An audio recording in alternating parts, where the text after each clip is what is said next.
EMP Series, Day 149. The next morning, while in Major Stillman's office, briefing the Major on his visit to Bailey Bezio's house, Carl paused as Lieutenant Saunders knocked on the door. He informed the two men that they had identified the men who were in the truck that attacked the trading post 2 days before. The man in the back who threw the Molotov cocktail was, in fact, 22-year-old Jackson Bezio, Bailey's oldest son. The other man in the back of the truck was Butch Wells, 31. He was an area contractor before the EMP attack. He had a wife and no children. In the front was the driver, Ben Roberts, and his brother Teddy, ages 31 and 33 respectively. They were employed as steel workers before the attack. Carl told Major Stillman that he knew of each of the men. He didn't believe any of them to be capable of masterminding the attack or organizing the group. No, he reasoned, there must be others involved. This troubled Major Stillman, who instructed Carl to keep investigating and to keep him informed on any new developments. At the same time, the train was up from the city and getting ready to make the 30-mile trip back.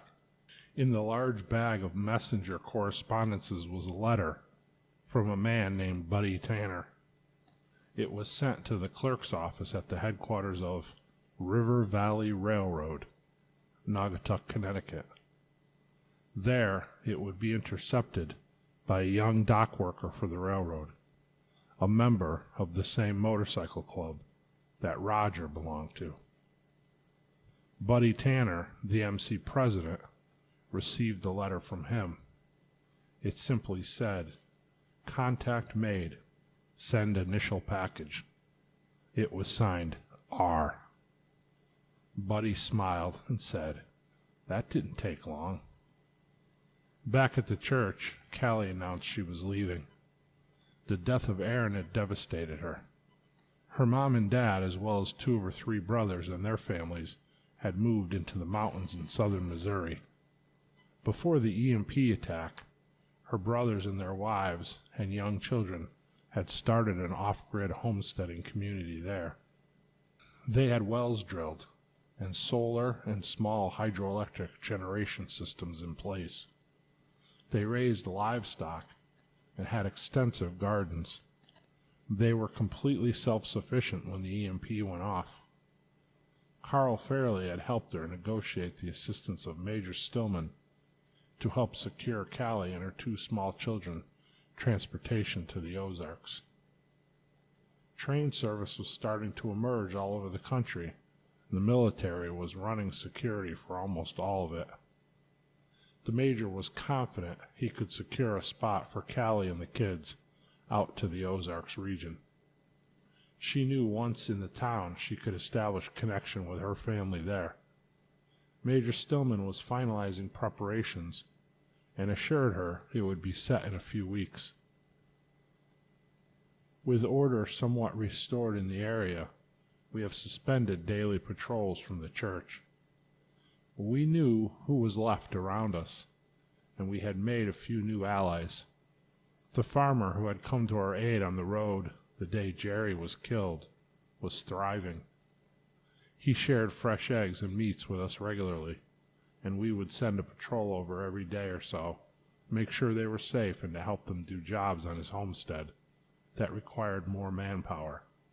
The 2 couples that lived there visited the church frequently to join us for dinners on Sunday and for morning worship service. Pastor had always invited everyone to come join us in worshiping. Lieutenant Saunders politely declined numerous invitations. Major Stillman attended when his schedule allowed. Darrell and his sons also came regularly, mainly to bring Miss Mary Paulson, who Darrell knew really cherished her time in church. They usually made the long journey every week. Now that we weren't doing daily patrols, we concentrated on fortifying our perimeter. Pastor insisted on removing the barricades from the bottom of the driveway. to allow people to enter for service on Sundays. Greg urged him to replace the barrier afterward and just move it on Sunday mornings. Pastor explained in one of our meetings that we were still a church, that our duty to reach people for Christ was not suspended with the EMP attack, that now that we were holding a regular service schedule, he wanted people to be able to come out whenever they wanted or needed to. He started holding regular office hours as well. Greg was placed in charge of camp security. He was a combat vet from Vietnam. He seemed the obvious choice for this position. Pastor explained to Greg that he wanted the driveway cleared and looking inviting to visitors. The rest of the property would be set up at Greg's discretion. Pastor reminded Greg again that we were a church, and could he please try not to make it look like a military encampment. Greg chuckled a little and said, "So you want security, but in a way nobody can see it." Pastor smiled and said, "That's perfect. Exactly right, Greg. Can we do that?" Greg just looked at Pastor, as serious a heart attack, and Riley said, No, we can't." Pastor frowned and said, "Give it your best try, Greg, please." Greg had his own approach and ideas. He wasn't just going to be a yes man going along with the ebb and flow. No, he would most of the times end up swimming against the current. That was the proof that Pastor had selected the right man for this job. Ultimately, Pastor knew that in Greg's hands, the security of the camp would be the best we could have. Greg got to work right away developing a plan, putting protocols in place for security. With the return of a form of normalcy, a new normal, as Major Stillman had called it, Pastor fell into a state of false security in a sense. He had stopped carrying the pistol-grip 12-gauge with him everywhere. He became complacent. Things outside were seemingly slowly getting better. But just days ago, the camp was attacked by armed men, nearly overrun. This was not a time to be letting our guards down. This troubled Greg. He sat in the pavilion, surveying the property. He was determined not to let this happen. He went into the basement and shut the door to the tool room. The tool room was being used as a communications hub. We had all our radio gear and battery banks and charge controllers for the solar in there as well. Greg had cleared off a section of the workbench and taken it for a desk area. This was now his office. He sat down and got to work on his plan. In town, Carl continued his investigation into the group that attacked the board meeting the other day. With all 5 attackers who were on scene now dead, it was difficult to make progress. He was trying to run information about the truck and attempt to figure out where it came from and hopefully ultimately who it belonged to. He was interrupted when a fight broke out between 2 railroad workers in the street. He ran out and intervened, easily breaking up the fight. He noticed an odor of alcohol on the men. He knew it was against town ordinances and railroad policy to possess or consume alcohol for other than medical purposes. Now, Carl wasn't a drinker. He had developed a problem with it during his time in the service, gave it up completely when he married Abigail. He was determined to raise his children in an environment free of alcohol and drugs. He told his kids numerous times, "If you want to be under the influence, try being under the influence of the Holy Spirit. The high is much better, and there's no hangover the next day."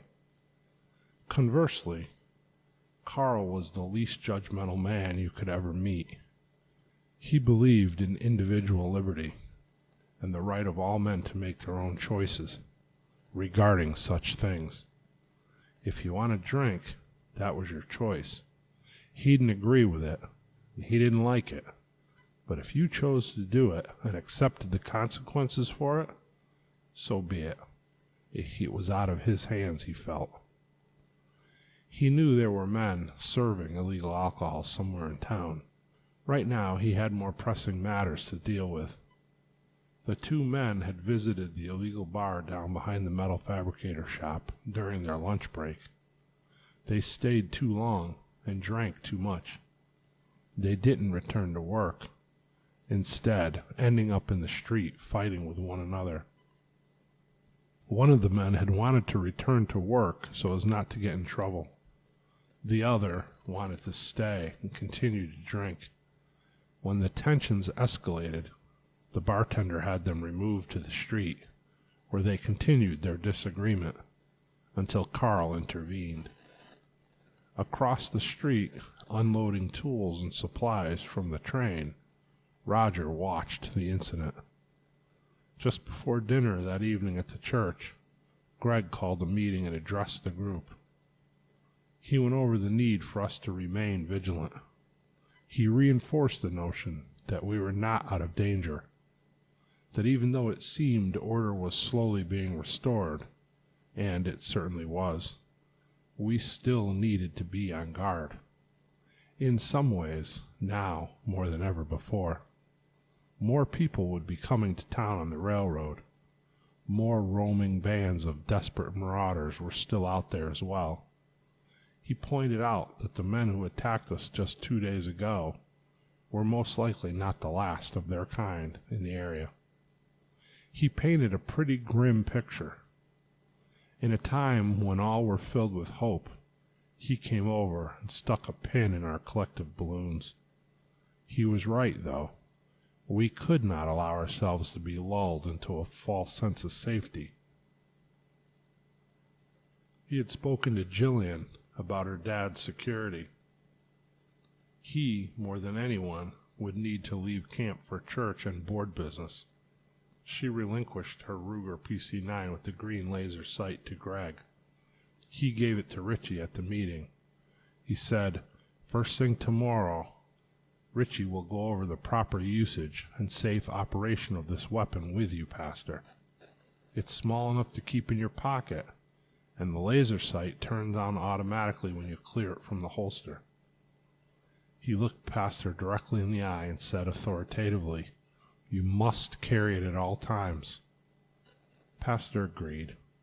He proceeded by saying that Dalton would be assigned to Pastor as personal security. He would accompany him every time he left the compound. If for some reason he could not, someone else would be assigned to take his place. Again, looking directly at Pastor, he said, "Under no circumstances do you leave this place alone." Dalton had no military or combat experience. He was chosen because he was smart and resourceful. He had lived on the streets and had an intuition about him that was unique. And he was loyal to Pastor and to the church, and he had no wife or children. He was the perfect person for this job, as the time requirement could often be extensive. Then he looked over the crowd and said, "Everyone should travel in groups, or at the very least in pairs, when off the property. I am also currently working the details up on a plan for inside the camp security. Every man will be assigned a station on rotation. The tower will be manned at all times.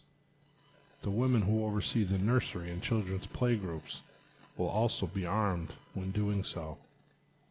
The women on duty will be issued handguns and a shotgun and a semi-automatic rifle to be made readily available in those areas as well."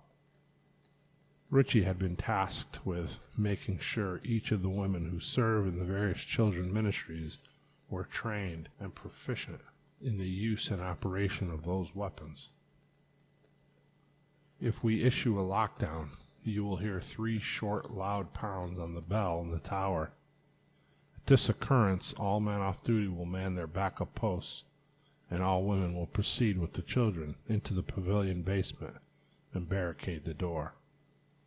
The walls around the entire basement were concrete, and this area should be the most impenetrable. Lee and Linda will sit to each side of the doors inside armed with shotguns. The rest of the details are still being worked out and will be forthcoming, he explained. Then he said, "That's all for now. You're all dismissed." Pastor prayed for the food, and we all sat around the long table and ate and fellowshipped with each other. Later, we went up under the pavilion and started a roaring fire in the fireplace. The children were put to bed, and the group sat and drank coffee or tea, and we thanked God for all that he had given us. We knew he would always provide, and today I was thankful that he provided Greg. In him was a man with the knowledge and experience to put together this comprehensive security plan. I, for one, was grateful again that he was with us.